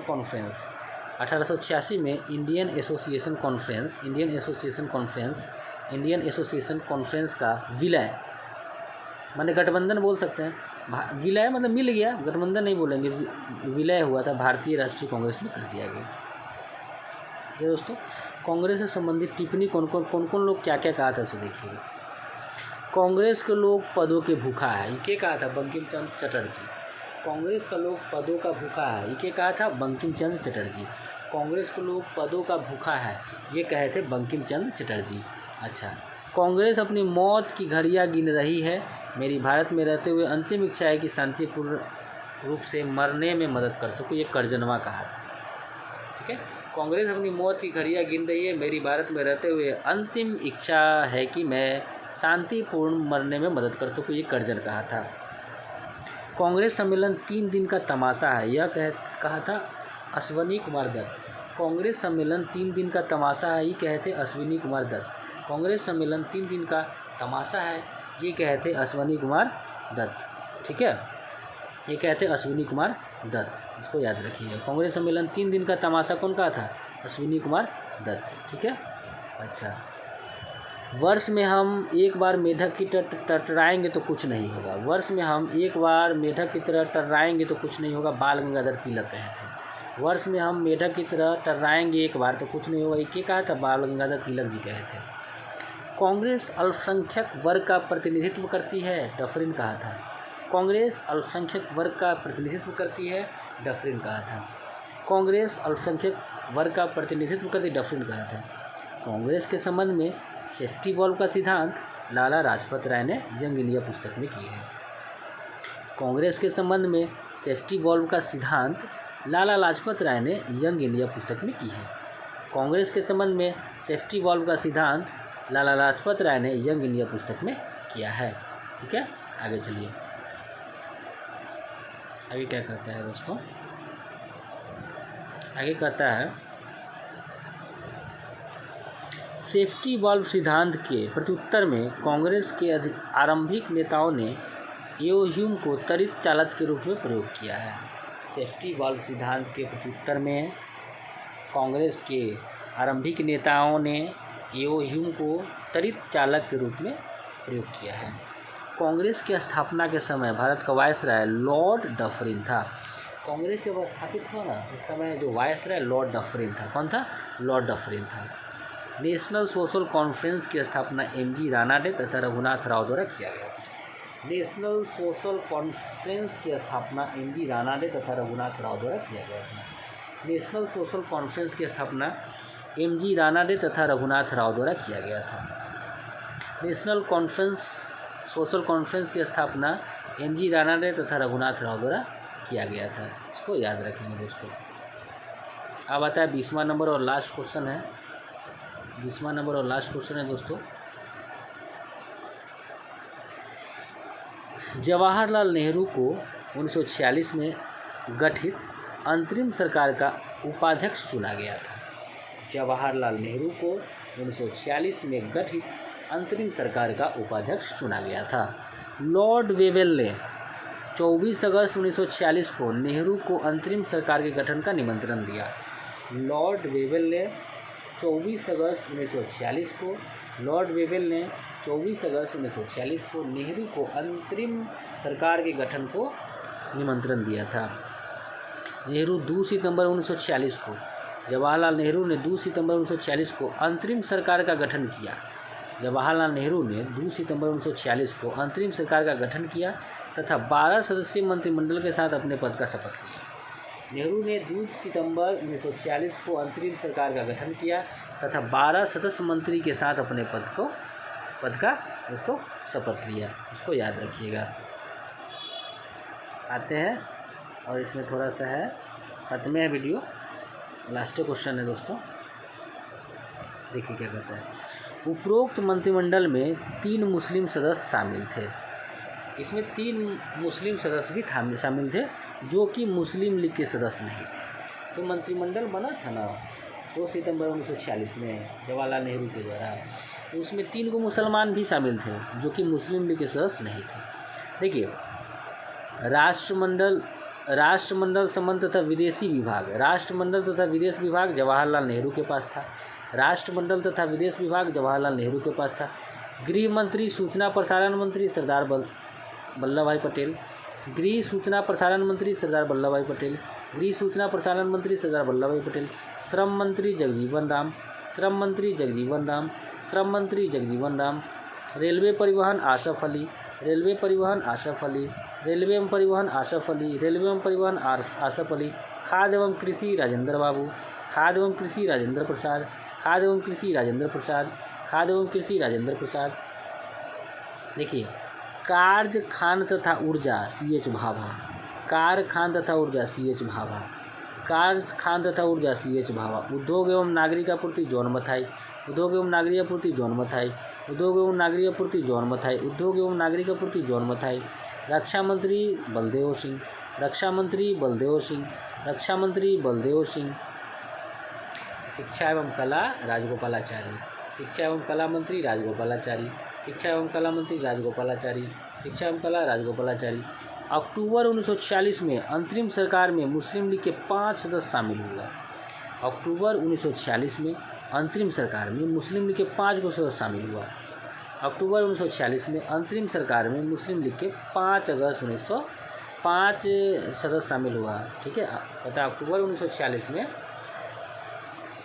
अंतरिम सरकार में 5 मुस्लिम लीग शामिल हो गया। कौन कौन है सो देखिए। अब आइए 5 का नाम। वित्त विभाग मिला लियाकत अली खां को। वित्त विभाग मिला लियाकत अली खां को। डाक वायु मिला, डाक एवं वायु मिला अब्दुल रब निस्तार को। डाक एवं वायु मिला अब्दुल रस निस्तार को। डाक एवं वायु अब्दुल रस निस्तार को। स्वास्थ्य विभाग मिला गजनफर अली खां। स्वास्थ्य विभाग गजनफर अली खां। स्वास्थ्य विभाग गजनफर अली खां। विधि विभाग मिला जोगेंद्र नाथ मंडल। विधि जो मिला विभाग जोगेंद्र नाथ मंडल। विधि विभाग जोगेंद्र नाथ मंडल। विधि विभाग जोगेंद्र नाथ मंडल। वाणिज्य विभाग मिला आई चुंदरीगर। वाणिज्य विभाग आई चुंदरीगर। वाणिज्य विभाग आई चुंदरीगर। यही इनको मिला दोस्तों। तो दोस्तों उम्मीद करते हैं कि ये सारा चीज़ जो हमने आपको याद करवाया, आप लोग 2 से 3 बार इसको देखिए ना, कंठस्थ हो ही जाएगा एक के बार में। इसलिए दोस्तों अब चलते हैं, तब तक आप फिर इससे पहले भी इसका टेस्ट 1 का पूरा हम अपलोड कर दिए हैं दोस्तों, ठीक है। आप लोग अच्छा इसमें हमको इसमें अगर हमको लगा कि आप लोग इसको पसंद करेंगे अच्छे से, तो फिर हम इसमें क्वेश्चन बैंक जो है ना ज्ञान बिंदु का, वो भी हम इसमें शामिल करने वाले हैं बहुत जल्द। चलिए दोस्तों, टाटा बाय बाय, जय हिंद।